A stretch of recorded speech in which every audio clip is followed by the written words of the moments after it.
नमस्कार सभी को हमारे हाउ थिंग्स वर्क चैनल में एक बार फिर आपका स्वागत। आज मैं आपको दिखाऊंगा कि अपने Vivo Y19s पर कॉल के दौरान आवाज़ न आने की समस्या को आसानी से कैसे ठीक करें।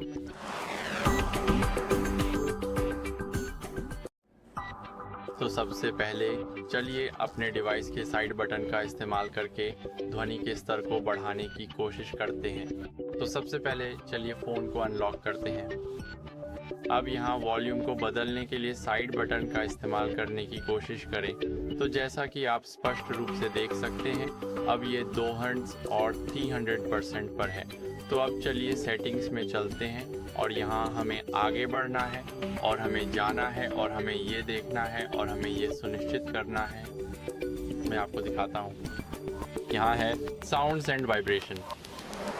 तो जब आप कॉल में हों तो सुनिश्चित करें कि आपने वॉल्यूम बढ़ा दिया है, क्योंकि हम अक्सर इसे भूल जाते हैं। हम भी इंसान हैं, इसलिए यहाँ कोई जजमेंट नहीं है, लेकिन हाँ, हम हमेशा कॉल के दौरान वॉल्यूम बढ़ाना भूल जाते हैं। तो जब आप किसी के साथ कॉल पर हों तो कॉल वॉल्यूम बदलने की कोशिश करें और फिर ब्लूटूथ को डिसेबल करके देखें, ताकि किसी अन्य कनेक्टेड डिवाइस की संभावना को ख़त्म किया जा सके। तो ब्लूटूथ और डिवाइसेस हो जाए। यहाँ सुनिश्चित करें कि ब्लूटूथ डिसेबल है, और अगर आपने ब्लूटूथ ऑन भी किया है तो ये भी सुनिश्चित करें कि कोई डिवाइस आपके फ़ोन से कनेक्ट ना हो, क्योंकि ऑडियो उन डिवाइसेस के ज़रिए जा सकता है फ़ोन के बजाय। तो सुनिश्चित करें कि या तो ब्लूटूथ डिसेबल है या फिर कोई डिवाइस आपके डिवाइस से कनेक्ट नहीं है। अब इसके बाद आप ईयरपीस को किसी सॉफ्ट ब्रश या मुलायम कपड़े से साफ़ करने की कोशिश कर सकते हैं और फिर किसी दूसरी कॉल या ऐप के साथ टेस्ट करें। उदाहरण के लिए आप WhatsApp का इस्तेमाल करके टेस्ट कर सकते हैं सामान्य फ़ोन ऐप की बजाय, और अगर इनमें से कुछ भी काम न करे तो हम स्मार्टफोन को रीस्टार्ट करने की कोशिश कर सकते हैं। तो शुरुआत में अपने फ़ोन को रीस्टार्ट करने के लिए पावर बटन और वॉल्यूम अप बटन दबाएं। अब रीस्टार्ट पर क्लिक करें और अब आपका फ़ोन रीस्टार्ट हो रहा है। तो अब आपको बस इंतज़ार करना है और जैसे ही फ़ोन रीस्टार्ट हो जाएगा मैं आपसे फिर मिलूँगा।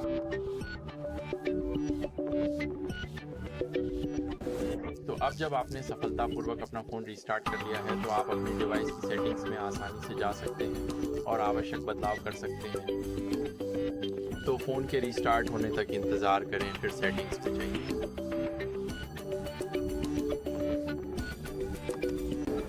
तो यहाँ पर हमारे पास सेटिंग्स उपलब्ध हैं। अब नीचे स्क्रॉल करें जब तक कि आपको सिस्टम अपडेट का विकल्प न दिखे, और यहाँ हमें ये सुनिश्चित करना है कि हमारा सिस्टम मेरे जैसे ही अपडेटेड है या नहीं। तो अगर ये अपडेट नहीं है तो इसे लेटेस्ट वर्जन में अपडेट करने की कोशिश करें, क्योंकि इससे बहुत सारी साउंड से जुड़ी समस्याएं ठीक हो सकती हैं, जिसमें कॉल के दौरान आवाज़ न आना भी शामिल है, इसलिए ये करना फ़ायदेमंद है। और अगर इससे भी समस्या हल नहीं होती है तो आप फैक्ट्री रीसेट करने की कोशिश कर सकते हैं, यानी अपने फ़ोन को डिफ़ॉल्ट सेटिंग्स पर रीसेट करें। तो चलिए अब सिस्टम में चलते हैं, जो लगभग सबसे नीचे है। यहाँ हमें रीसेट ऑप्शंस पर क्लिक करना है और फिर इरेज ओएनएल डेटा फैक्ट्री रीसेट पर क्लिक करना है। इरेज ओएनएल डेटा पर क्लिक करें। अगर आपके पास पासवर्ड है तो दर्ज करें और फिर से क्लिक करें। मूल रूप से आपकी सारी व्यक्तिगत जानकारी और ऐप्स डिलीट हो जाएंगे, और इसी वजह से आपको इसका बैकअप लेना ज़रूरी है। तो बस इतना ही। देखने के लिए आप सभी का धन्यवाद। अगर आपको ये वीडियो पसंद आया हो तो कमेंट करें, सब्सक्राइब करें या लाइक करें। अलविदा।